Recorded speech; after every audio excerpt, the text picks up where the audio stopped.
Tonight on CTV News at 6.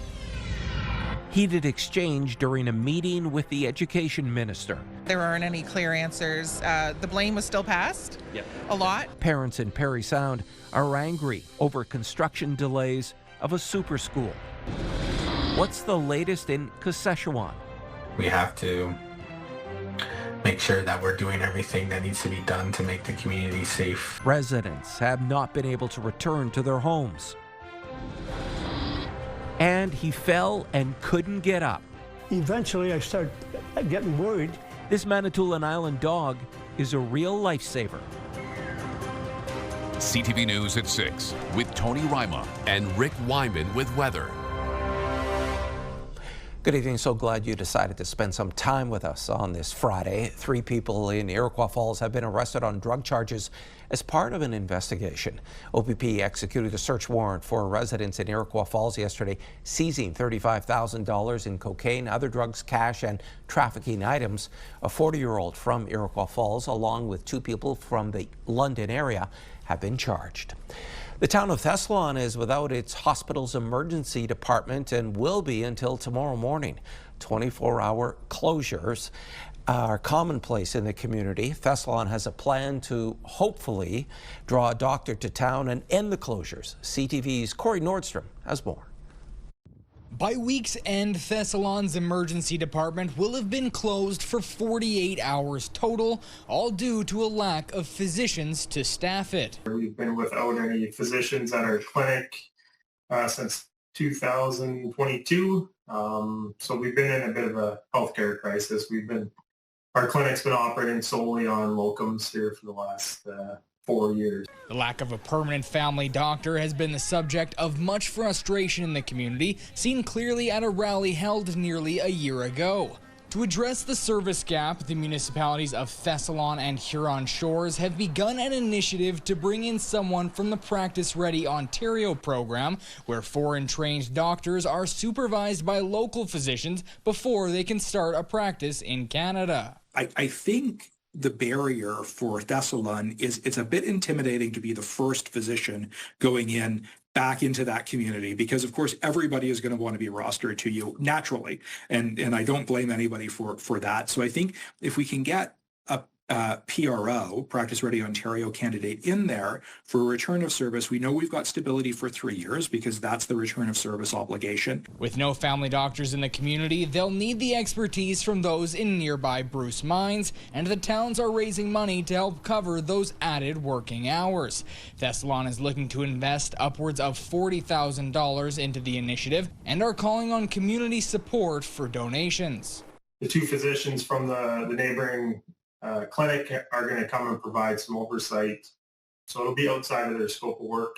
It's going to be a lot of extra time for them, so it'll cover their costs.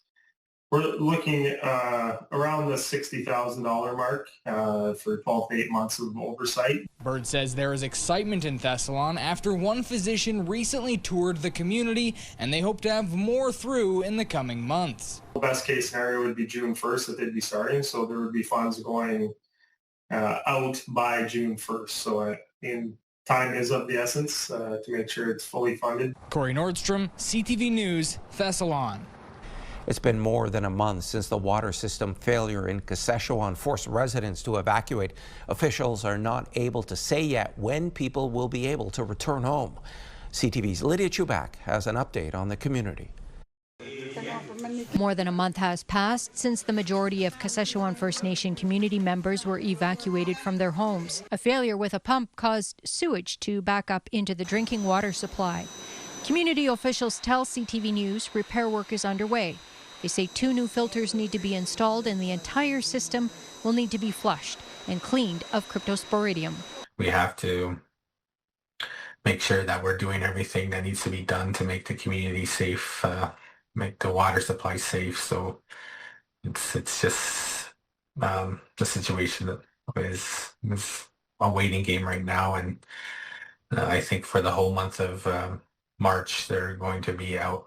Wesley says community members are frustrated having to live in a hotel for over a month, especially considering they were only able to take 40 pounds of belongings with them. All our people only took a backpack worth of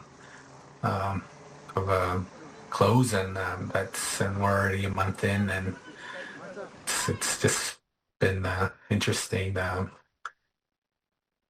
how much we have to argue with ISC to kind of ask for things like that. Wesley says the Minister of Indigenous Services Canada was scheduled to visit Kashechewan next week, but he just received word the trip has been cancelled due to logistics. Wesley says no government representative has visited Kashechewan to meet with community leaders about the crisis.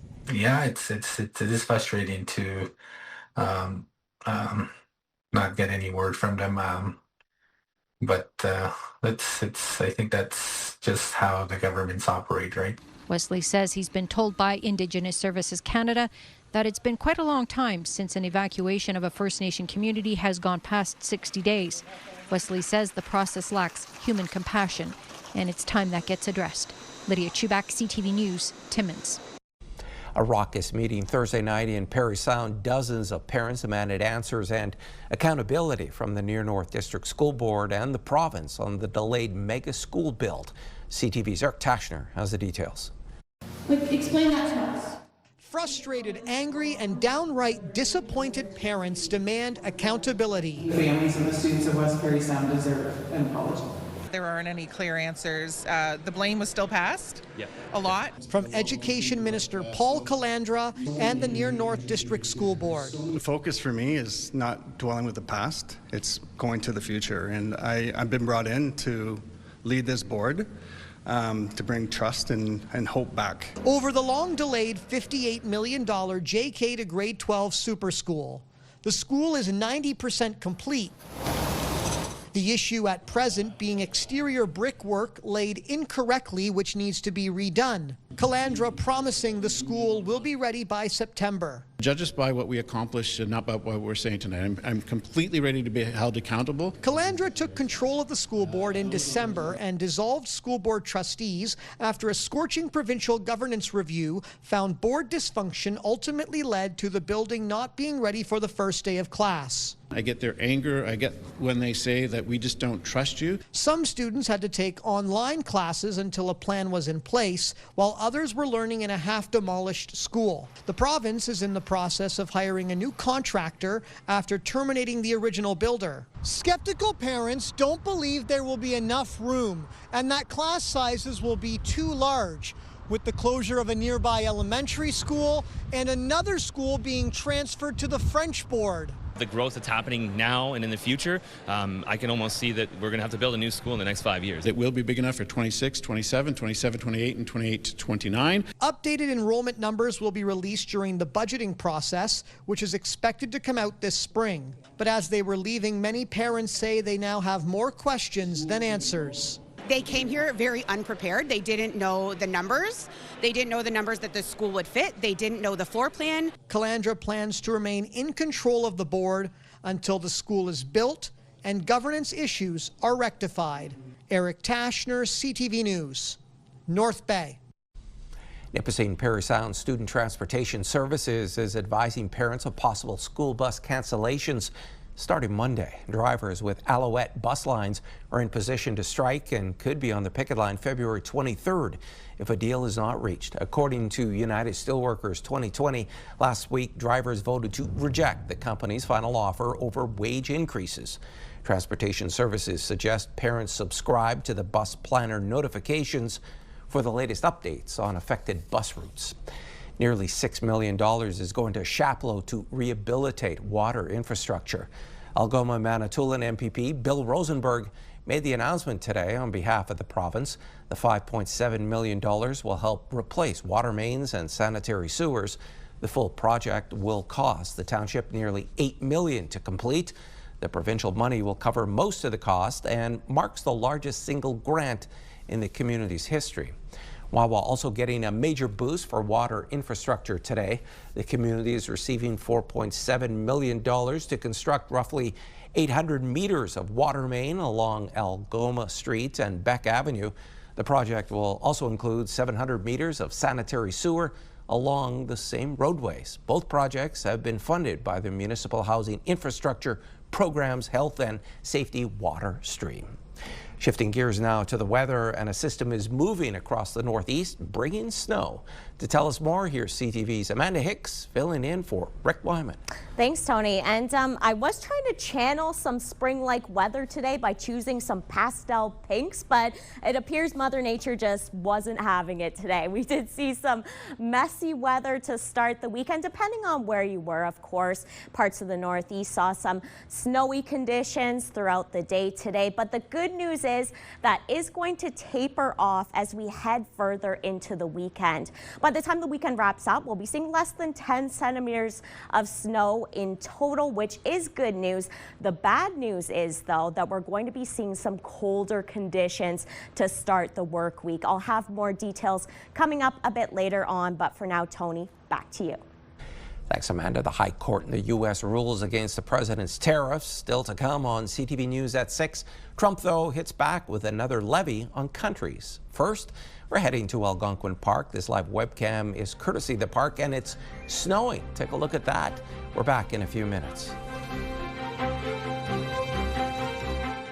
Tonight, they made it sound like mournful event. Born with a condition but refusing to be defined by it. How Kyle Landy is defying the odds and lifting others along the way. This man has single-handedly helped save my life. Tonight on CTV National News and watch on Crave. 2 North Bay City Councilors were removed from the Castle Home Board last night. Mark King and Chris Main were voted off the board following an in-camera session during Thursday's board meeting. Chair Dave Mendocino tells CTV News that under a bylaw, the board can declare vacancies on the Castle Home Board of Directors if 2/3 of the board votes in favor. The board declared the 2 seats vacant as they lost confidence in King and Main. The vote comes during an ongoing governance dispute between Castle Home and Castle Arms, a neighboring nonprofit seniors housing complex. Mark and myself really have been challenging the drive of the Castle Home Board towards challenging the governance of a sister facility, which is Castle Arms. Essentially, they want to return to municipal majority control of Castle Arms, and Mark and I have a different position on that. Mendocino says the city of North Bay has been advised of the board's decision with a request to provide 2 new appointees to fill the vacancies. The U.S. Supreme Court has ruled President Donald Trump's tariffs are illegal. But as CTV's Abigail Beeman explains, that ruling may mean very little. I'm ashamed of certain members of the court, absolutely ashamed. The American president says he's deeply disappointed in the U.S. Supreme Court decision striking down so-called IEEPA or fentanyl tariffs. He then, as many predicted, announced new ones. Today I will sign an order to impose a 10% global tariff under Section 122 over and above our normal tariffs already being charged. And we're also initiating several Section 301 and other investigations to protect our country. President Trump has famously said his favorite word is tariff. And so I don't think they're going to simply walk away. IEEPA tariffs collected an estimated $240 billion. The Supreme Court decision did not address refunds, while one dissenting opinion noted handling them would be a mess. Unraveling that and securing refunds is going to be messy, but that's certainly going to be a key issue that Canadian businesses are going to be focused on. While steel and aluminum, automotive and lumber tariffs remain in place. Yet the vast majority of Canadian goods were exempt from IEEPA tariffs anyway due to CUSMA, the free trade deal that's up for review. With these midterms, with a shifting political climate in the United States, with the inability of Congress to just follow him at a command, all of those things add up to a situation where I think it is more likely that he's actually going to engage on CUSMA than attempt to burn it to the ground. The lead minister on the Canada-U.S. file said in a statement the court decision reinforces Canada's position that IEEPA tariffs are unjustified, but says, quote, critical work lies ahead to fight for businesses still impacted by tariffs on steel, aluminum, and autos. Abigail Beeman, CTV News, Ottawa. As you just heard, the ruling doesn't include tariffs on steel. Sault Ste. Marie Mayor Matthew Shoemaker today reacting to the ruling. I think that Obviously, the Supreme Court decision is good news, but I don't think it's going to rein in the president's desire to see tariffs across, variety of sectors. The tariffs that were deemed illegal by the Supreme Court are not the tariffs that are impacting the steel plant the most. Those are the steel tariffs specifically that are impacting our major industry the most. As for the additional tariffs Trump is threatening, Shoemaker says he's not surprised, but the Sault Ste. Marie mayor remains confident that these tariffs will hurt Americans and eventually will be reversed. They could find another way, and that could be challenged. And when it makes its way to the Supreme Court, there's, at some point, you run out of avenues. And so if the Supreme Court determines that the president can't impose these on a whim, as he has seemingly done over the course of his term in office, he will hit a dead end eventually. And the upcoming CUSMA negotiations may have an impact on steel tariffs, but we'll have to wait for that to happen. PUC Services in Sault Ste. Marie is warning of a potential danger to children. With the high snowbanks in the city, kids playing on them can potentially reach power lines. PUC Services is urging parents and caregivers to keep children away from snowbanks under power lines. Touching the overhead lines is only one threat. Electricity can arc through the air if a person gets too close. PUC recommends maintaining a minimum 3-meter clearance from power lines. Keep children away from the lines and avoid piling snow underneath where possible. Residents should report snowbanks to PUC Services that are too close to power lines. The Sudbury Food Bank is increasing efforts to divert food from ending up in city landfills. It's working with grocery stores which donate food, and community partners use it or help to distribute it. CTV's Alana Everson reports. The Sudbury Food Bank receives food donations from grocery stores, helping to divert it from ending up in the landfill. We have 14 grocery stores across the city right now that are diverting food waste to the food bank, and in 2025 we were able to divert over 405,000 pounds of food waste from the landfill site. Labby says beyond food banks, excess food with a limited shelf life is being given to groups that can get it to people who need it. We've been partnering with the Thriving African Families organization, as well as a church in the Donovan, the First Nations church. They've been coming as well. And we also extended some help to Denise Sandel and her SOS project as well, just to kind of supplement what we're able to do to help people beyond what we're doing in our daily operations with our food bank partners. Renee Brownlee is the city's director of environmental services and says food waste diversion is vital to help with the lifespan of landfills. In waste diversion, we do have a hierarchy, and avoiding food waste to begin with is really one of at the top of the hierarchy. Brownlee says recent small-scale residential waste audits show 30 to 50% of what's in garbage bags is divertible. Mostly it's organic material, so food waste and compostable paper packaging. The Sudbury Food Bank says some of the food that can't be distributed to humans because it's far beyond its best before date is given to farmers to compost or to feed livestock. Alana Everson, CTV News, Sudbury. Back now for a check on your current conditions. Once again, here's Amanda. Thanks for that, Tony. And maybe if you're like many of us across the country, maybe you weren't watching the weather very much today. Maybe your eyes were glued to that Canada versus Finland Team Canada game, where Canada did come out on top. We won. We're going for gold. But today was pretty mild out there, all things considering. We saw temperatures of 2 to 3 degrees today, above normal. The milder temperatures won't stick around for very long, though. Let's take a look at how things are shaping up. We've got a mix of things across the board. We've got sunshine, we've got snow, a little bit of everything. But let's start with Moosonee. We've got some sunny skies out there. -11, 0 in Cochrane, 1 degree in Timmins, and 0 in Kapuskasing. And let's move on. Oh, I guess my system is messing up. Maybe the messy weather is kind of interfering a little bit, but I'm going to throw it back to you for now, Tony. Thanks so much for that, Amanda. Get out while you can. Next on CTV News at 6. Government officials say the final flights by Canadian Airlines have left Cuba. And on Manitoulin Island, this dog helps a neighbor in his time of need.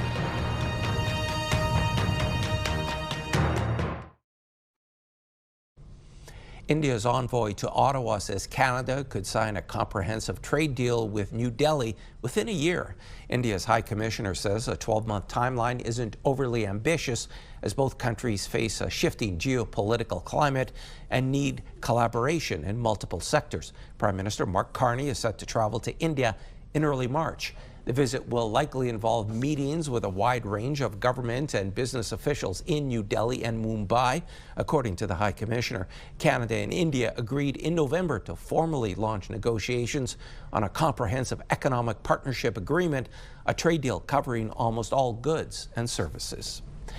Alberta Premier Danielle Smith's government is putting 9 questions to a province-wide referendum in October, including whether to restrict social services from some immigrants. I want you to know how confident I am in the judgment of Albertans on these and other delicate issues.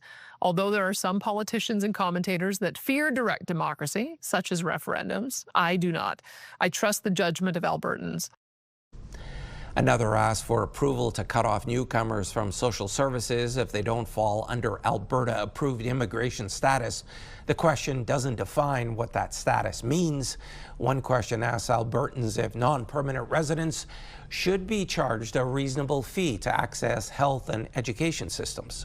Albertans are looking for solutions to the problems that are top of mind for them: affordability, healthcare, education.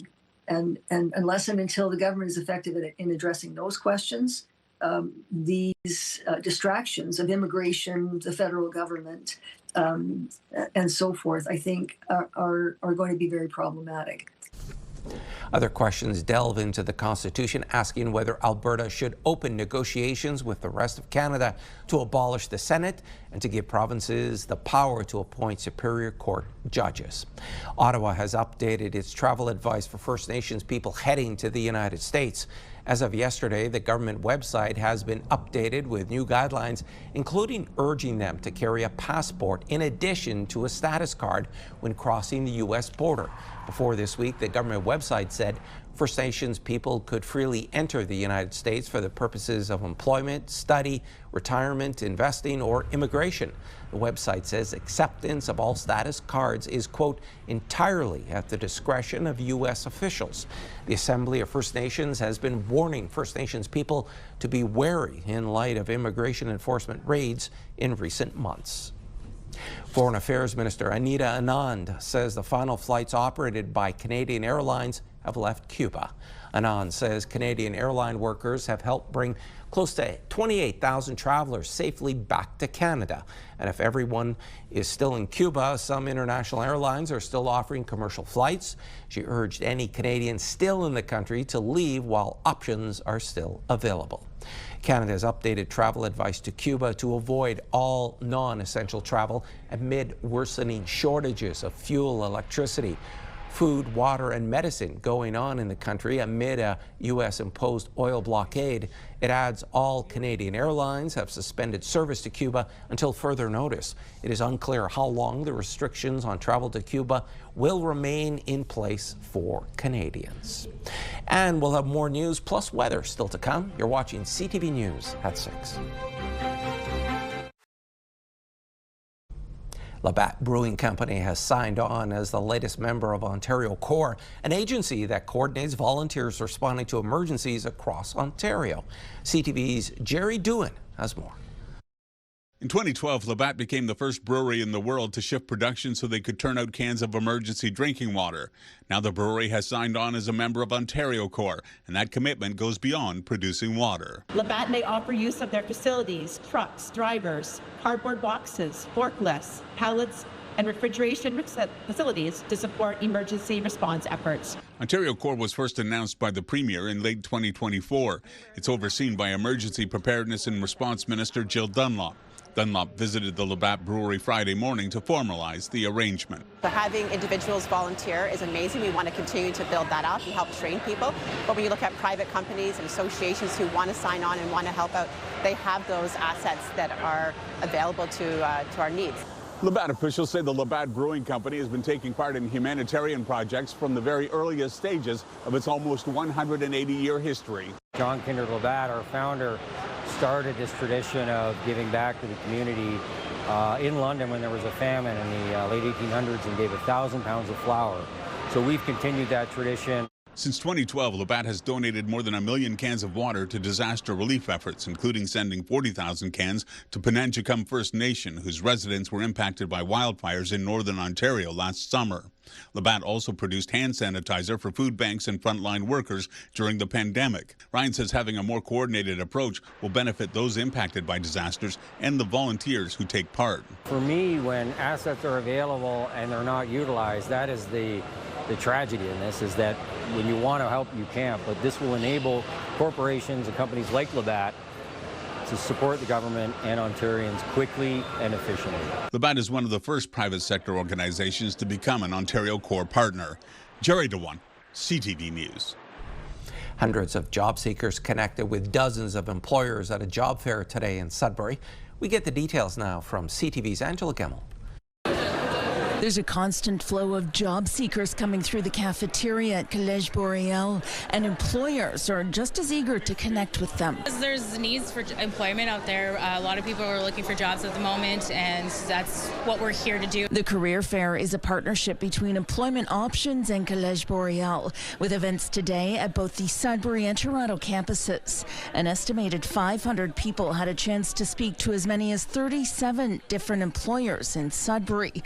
This human resource manager is actively recruiting for skilled trades positions. I think these are a great opportunity to meet new and energetic individuals who are looking to get into the field, and we're looking to give them a shot and start their career with the Mansell Group. Most attendees came with resumes on hand to pass out to potential employers. I would say the most important part was the connection, meeting new people, collecting their contacts, and so we can, meet in a different time. Definitely help us to get connected to employers and learn, what companies there are.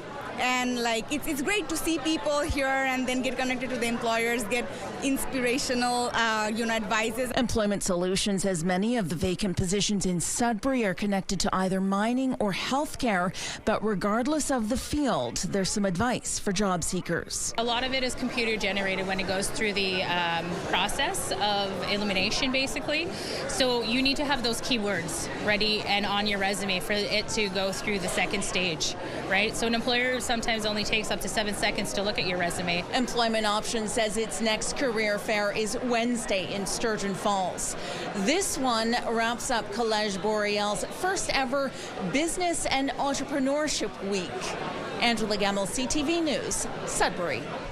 From Bach to Beethoven, the swell of strings and crashing cymbals can be distracting for our four-legged friends.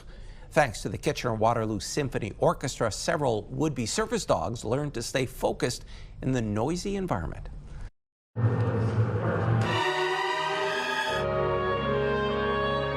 We're here today with volunteers and our trainers and client services with our dogs to give them an opportunity to see these wonderful people playing at the symphony and to get the dogs accustomed to loud noises, music. They're going to go out in public outings with the people that they're supporting when they're in service. So these are great practice opportunities for these dogs, and we love it. We're so appreciative to the symphony. We love to have the dogs here as part of their training, just to get used to different environments. The idea is, since it has to be generally pretty quiet in a concert hall, when the dogs in their future careers come out to a concert with those that they're caring for, I think it's important that they get used to just staying and not really engaging with anyone or anything, despite the change of sound. So we have Misty here, we have Aiko, and the yellow dog at the back, if you can see, is Trooper. And then we have at the very back with our lovely trainer, Sophia, we have Bolero. So all of these guys will be graduating at the end of May, and they will be meeting their forever home and partner. They could be going anywhere across Canada, and that's why we need all of this exposure and going to all of these different places that we can think of and that we can get people to invite us to, just so that we can prepare them for anything that could be their future life. What a great story. And there's more news still ahead. But first, here's your full weather forecast with Amanda. Thanks for that, Tony. And we appear to be back up and running here. I think my weather system had a little bit of that Friday fatigue, but we appear to be good, all things considering. Hopefully I'm not jinxing myself by saying that. But let's get to the weather and talk about the forecast radar and what things are going to look like over this weekend. So we are going to see a little bit of snow here and there, less than 10 centimeters by the time the weekend wraps up, but nothing too significant. The one thing I will mention, though, is if you're enjoying the mild temperatures, that is going to change by the time the weekend wraps up. But most things will be tapering off by the end of tonight. If you were seeing snow throughout much of the day, just a chance of flurries overnight. Sudbury, Sault Ste. Marie, Timiskaming Shores, clear skies in Timmins, -14. Snow expected in North Bay. And let's take a look to Moosonee. And Moosonee, -21, clear skies, -17 in Kapuskasing-Hearst. Chance of flurries in Wawa, Gore Bay, and Parry Sound overnight. And let's take a look at the 7-day forecast, starting with Sudbury Nickel Belt. So we've got a chance of flurries for tomorrow, high of -4 on Sunday as well. By the time Monday rolls around, a chance of flurries, -13 degrees. It is going to get very cold. You're going to want to bundle up. Sunny skies on Tuesday, still holding on to those cooler temperatures. But by the time Wednesday rolls around, that's when temperatures start to rise up a little bit, get closer to the normal for this time of year. For Sault Ste. Marie, Algoma, chance of flurries for tomorrow, high of -2. And I know Bonsu is tomorrow, wrapping things up with the polar plunge. So -2, not too cold if you're one of the brave people that is going to be taking the plunge there. Chance of flurries on Sunday, high of -4, -12. On Monday with sunny skies, a chance of flurries back to back. Tuesday and Wednesday, by the time Thursday rolls around, we've got cloudy skies. For Timmins, Cochrane, Kapuskasing, sunny skies for tomorrow, high of -6, a chance of flurries on Sunday, high of -6, -19 on Monday. Look at that, -32 as the low. Mix of sun and cloud there. Sunny skies on Tuesday and a chance of flurries on Wednesday. For Timiskaming Shores, Kirkland Lake, mix of sun and cloud for tomorrow, high of -2. Chance of flurries on Sunday, -5. Cloudy skies on Monday and sunny skies on Tuesday, -16. Finally, for North Bay, West Nipissing, chance of flurries for tomorrow, high of -2, -4 on Sunday, with a chance of flurries continuing on into Monday as temperatures fall there. Sunny skies on Tuesday, -14, and then we get back up to normal by the time Wednesday rolls around with a chance of flurries, and that will continue into the weekend, but we're getting closer to normal, closer to warmer conditions. And for today's weather pick of the day, look at that sunset sent in by Bridget McEwen, Blanche River. What a stunning shot there. Thank you so much, Bridget, for sending that in. And definitely some sunny days are ahead of us for sure. Coming up later on in the newscast, CTV's Lindsay Alick will have a story about a dog that is a hero. You're definitely going to want to stay tuned. There's more news ahead.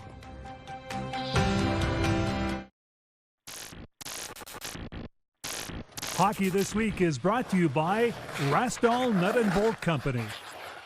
It's shaping up to be a busy weekend here in Sudbury for 3 local arenas, with the House League Classic tournament hosted by the Sudbury Minor Hockey Association. This weekend we have 125 games, approximately 55 teams representing the communities all across Northern Ontario. Communities coming from as far as Wawa, Timmins, Schumacher. We have East Nipissing, West Nipissing, so good representation all around. We're going to try and make it to the finals there and the semis, so that's going to make it very busy. Innes said this year's tournament is a great opportunity for team bonding while showing off the community to traveling teams. Tournaments like this teach the kids, teamwork, positivity. There's no body contact, so there's a lot more, game, skill. It gives the kids an opportunity to just showcase and have fun. And there's a lot more smiles out here than tears, so it's always a good time to see these kids come out and play. It's a big opportunity for us to just get to expand our skill and everything, and the kids get to experience the team bonding and everything from traveling from out of town and hanging out in the hotels and then getting to try and play all these teams. This year's U9s, 11s, 13s, and 15s are competing for gold. But it's especially fun for the U9s getting the chance to win on a full-sized ice pad, which is igniting some competitive attitudes. I don't know if we're gonna win. Good. Yeah. Yeah, we're good. We're gonna cook in the furnace. We're gonna make them bacon. Like a Friday. Yeah. The tournament doesn't end until February 22nd, so there is still plenty of time for friendly competition. For Rastall's Hockey this week, I'm Madison Marier. Two Northern OHL teams were on the ice last night. The North Bay Battalion were in Peterborough. The troops downed the Petes 5-4. Meanwhile, the Sudbury Wolves were in Saginaw. Despite an early lead by the Wolves, it wouldn't be enough to hang on. Saginaw would come back with 2 goals in the third period to take it 2-1. Tonight, the troops continue their road trip with a stop in Kingston to take on the Frontenacs. Game time there is 7:05. The Sioux Greyhounds will be at home tonight hosting the Sarnia Sting with a 7:07 start. Meanwhile, another whopper of a game last night over in the NOJHL in Sudbury. The Cubs playing host to the Timmins Rock. Mason Walker with 6 assists. Sudbury takes this one 9-3 tonight. 3 teams looking for a playoff spot are on the ice. French River heads north to face off against the Kirkland Lake Gold Miners, who currently hold on to 8th. Game time there is 7 p.m. The Powassan Voodoos are on the road taking on the Sioux Michigan Eagles. That one's a 7:30 start. And the Blind River Beavers, who are 1 point back of the Gold Miners, need a win against the Paper Kings tonight in Espanola. And the Iroquois Falls Storm, who are just 2 points back of a playoff spot, will play host to the Hearst Lumberjacks. Both those games are 7:30 starts. This was the scene down at the Sudbury Arena last night as the Sudbury Five celebrated Indigenous Health Center Shkakamakwe. The Five sporting special jerseys designed by an Indigenous artist, which will be auctioned off to support the facility. It was also CTV night, where Amanda Hicks and Ian Campbell were lucky enough to host 7 incredible viewers with a special VIP party courtside. Meanwhile, the Five faced off against the Newfoundland Rogues for a game where Sudbury was in control the entire evening. And the Five go on to win this one handily over Newfoundland. Final score, Sudbury 122, Newfoundland 102. Another nail-biter in Olympic hockey, and it will be a battle for bronze in women's curling. CTV's Scott Hurst has the results from day 14 at the Milano Cortina Winter Games. Dreams of Olympic gold are still alive in the men's hockey tournament. Ultimately, a big win, and now they get to play for the gold medal. Team Canada beat Finland today to punch their ticket to the final game. The Canadians were trailing 2-0 in the second period when the red and white scored 3 unanswered goals. This little bit of adversity, this is a good thing for Team Canada. They've learned what it takes when the games tighten up and the skill part is not necessarily available to them right off the bat. How do you grind so you can get to that skill game? Nova Scotia's Nathan McKinnon with the game winner on the power play with just 35 seconds left in regulation. The final score, 3-2 for Canada. More medals today in speed skating. Valerie Malte was back on the podium for the 3rd time at Milano Cortina in long track. The 35-year-old in her 5th Olympic Winter Games won bronze in the women's 1,500 meter. Canada also landed on the podium in men's free ski halfpipe. Brendan McKay needed a big score on his 3rd and final run, and that's exactly what he got from the judges. A 91 even, enough to put him into 3rd. A bronze medal for the 28-year-old from Calgary in his 2nd Olympics. With just a couple of days left in the Olympics, there are still plenty of opportunities for Canadians to land on the podium, including in both men's and women's curling. The women will play for bronze against the Americans tomorrow, while the men have a shot at gold against Great Britain. Scott Hurst, CTV News, Toronto. A new war drama and a romance novelist with writer's block are headed to the big screen. David Daniel has more in tonight's Hollywood Report. If D-Day is cancelled, we will lose this war. The final decision on the timing of D-Day will be mine, and mine alone. The biggest seaborne invasion in history hinges on a weather report in the official trailer for Pressure. Oscar winner Brendan Fraser plays General Dwight D. Eisenhower in the war drama alongside Andrew Scott, Carrie Condon, and Damian Lewis. Pressure lands in theaters May 29th. I think it's really just exciting. Phoebe Dynevor is ready to hit the beach. The Bridgerton and Fair Play star is set for a lead role in Beach Read. She'll play a romance novelist who's dealing with writer's block and grief in the adaptation of the best-selling novel by Emily Henry. When I grow up, I want to be Noah Wiley. Oh, wow, you got me choked up there, buddy. An ER reunion is just one highlight of this year's Movies for Grown-Ups Awards with AARP. The event honoring 2025's finest film and TV achievements by 50-plus talents, including this year's Career Achievement honoree, Adam Sandler, premieres Sunday on PBS stations, pbs.org, and the PBS app. In Hollywood, I'm David Daniel.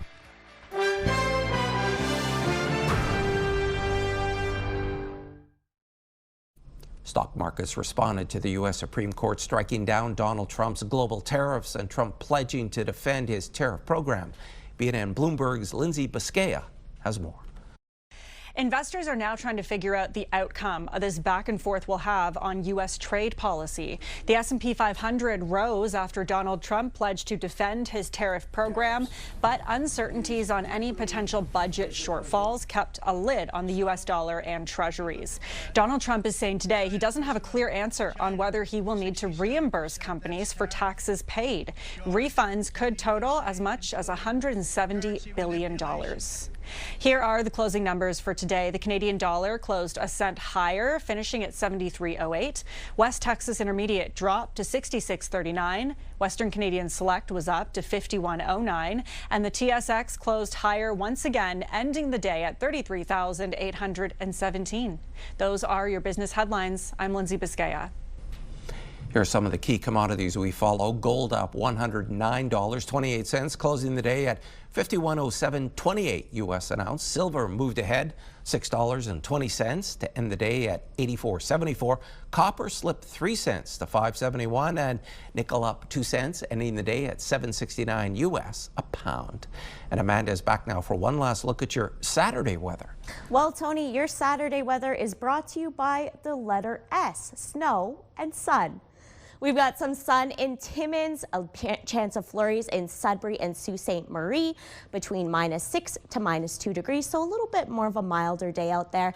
North Bay, chance of flurries, similar story in Parry Sound. Mix of sun and cloud in Temiskaming Shores, between -2 to 1 degree, so not too bad out there, Tony. Thanks a lot for that, Amanda. And finally, a senior on Manitoulin Island credits a neighbor's dog for getting him help. CTV's Lindsay Ehrlich has more. 89-year-old Mickey McKinney went out to move his snowblower one cold February afternoon when he slipped and fell. He says he tried to get up but couldn't. Eventually, I started getting worried. I have one of these, a helpline, but it was in my pocket and I forgot completely about it because I had a cut on this arm. That's why it was in my pocket.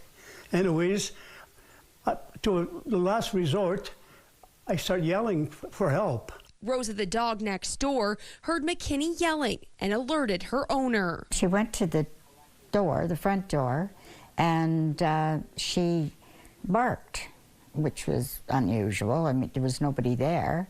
And so I got my boots on and her leash, and we went outdoors. As soon as we got outside, I heard a call for help. Gilchrist and another neighbor tried to get him back on his feet, but needed to call the ambulance for assistance. McKinney was a police officer for over 30 years and says this is the first time he's been the victim. I brought her some cookies the next day. Yeah, she's a lifesaver. I think so anyways. She can see people come out and she'll know who they are because I can tell the tail's wagging, you know, if it's the neighbors over there or here. And no, I'm just totally amazed and very proud of her. and shocked that she did all that and saved Mickey. McKinney ended up with stitches on his one knee and says all things considered, the outcome could have been much worse. Lindsay Alick, CTV News, Mindamoya. Great story and great ending there. Folks, that's CTV News at 6. I'm Tony Ryma. Thanks so much for watching. More news comes your way at 11:30 with Ian Campbell. Good night.